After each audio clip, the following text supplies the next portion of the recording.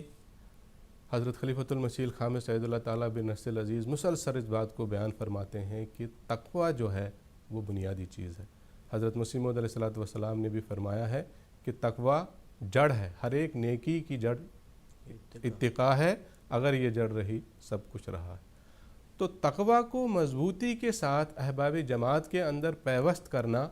یہ بھی جامعہ احمدیہ کے فارغ التحصیل طلباء کی ذمہ داری ہے۔ اس سلسلہ میں حضرت خلیفۃ المسیح رابع رحمہ اللہ کا ایک اقتباس مختصر سا پیش کروں گا، اس کے بعد اپنی بات ختم کروں گا۔ حضور فرماتے ہیں کہ حضرت خلیفۃ المسیح ثالث رحمہ اللہ اس بات کو یوں بیان کیا کرتے تھے جب بیرونی سفروں میں بعض لوگ سوال کیا کرتے تھے کہ جماعت میں خلیفہ کی کیا حیثیت ہے، تو آپ فرمایا کرتے تھے کہ خلیفہ اور جماعت میں کوئی فرق نہیں، ایک ہی چیز کے دو نام ہیں۔ یہی وہ بات ہے جو آیت استخلاف کی روح سے تعلق رکھتی ہے۔ اس لیے حقیقت یہ ہے کہ جماعت احمدیہ کا مجموعی تقویٰ، جماعت احمدیہ کی مجموعی ذمہ داری وہ قوت ہے جو خلیفہ وقت کو حاصل ہوتی ہے، اور اس قوت کا پھر ساری دنیا میں دوبارہ انتشار ہوتا ہے۔ اس لیے اس طرف بڑی توجہ کی ضرورت ہے، اور انفرادی معیار تقویٰ کو اس احساسی ذمہ داری کے ساتھ بڑھانے کی ضرورت ہے۔ تو بڑھانے والے کون بنیں گے؟ جامعہ احمدیہ کے جو فارغ التحصیل طلباء ہیں، مبلغین ہیں، ان کی یہ بنیادی ذمہ داری ہوتی ہے۔ جب یہ انفرادی تقویٰ احباب جماعت میں پیدا ہوگا اور مجموعی طور پر تمام جماعت تقویٰ کی مضبوط بنیادوں پر قائم ہوگی، تو نتیجتاً خلافت کے امور جو ہے وہ مضبوطی کے ساتھ سر انجام پائیں گے، استحکام خلافت کا یہ باعث ہوگا۔ تو اس طرح سے یہ دو تین امور جو میں نے بیان کی ہیں ناظرین کی خدمت میں، اس طرح جامعہ احمدیہ جو ہے استحکام خلافت کے سلسلہ میں ایک مضبوط رول ادا کرتا ہے، اور قیام خلافت اور برکات خلافت اور استحکام خلافت کے سلسلہ میں اپنی ذمہ داری کو سر انجام دیتے ہیں۔ جزاکم اللہ تعالیٰ، جیسا کہ آپ نے فرمایا کہ تقویٰ سب سے اوپر ہے۔ جہاں محترم مولانا محمد امین کوثر صاحب جب پرنسپل تھے تو اس وقت جامعہ کا جو لوگو حضور کی طرف سے منظور ہو کے آیا، اس میں حضور نے اپنے قلم سے تقویٰ کو سب سے اوپر رکھا ہوا تھا۔ تو یہ تقویٰ ہی ہے جس کی وجہ سے ہم استحکام خلافت کر سکتے ہیں۔ اس کے ساتھ ہی ہمارا پروگرام اختتام پذیر ہوتا ہے۔ میں آپ دونوں بزرگان کا شکریہ ادا کرتا ہوں۔ ناظرین کرام، آخر میں حضرت خلیفۃ المسیح الخامس ایدہ اللہ تعالیٰ بنصر العزیز کا ایک اقتباس آپ کی خدمت میں پیش کرتا ہوں۔ حضور فرماتے ہیں، میں دوبارہ اس طرف توجہ دلانا چاہتا ہوں کہ دنیا میں دین کے پھیلانے کے لیے دینی علم کی ضرورت ہے، اور یہ علم سب سے زیادہ ایسے ادارے سے ہی مل سکتا ہے جس کا مقصد ہی دینی علم سکھانا ہو، اور یہ ادارہ جماعت احمدیہ میں جامعہ احمدیہ کے نام سے جانا جاتا ہے۔ بحوالہ روزنامہ الفضل 10 جولائی 2013۔ ناظرین کرام، اللہ تعالی ہمیں اس ادارہ کی اہمیت کو سمجھنے اور اس کی مہمات میں اپنا حصہ ڈالنے کی توفیق عطا فرمائے۔ اس کے ساتھ ہی ہمارا پروگرام اختتام کو پہنچا۔ دیجیے اجازت۔ السلام علیکم ورحمۃ اللہ وبرکاتہ۔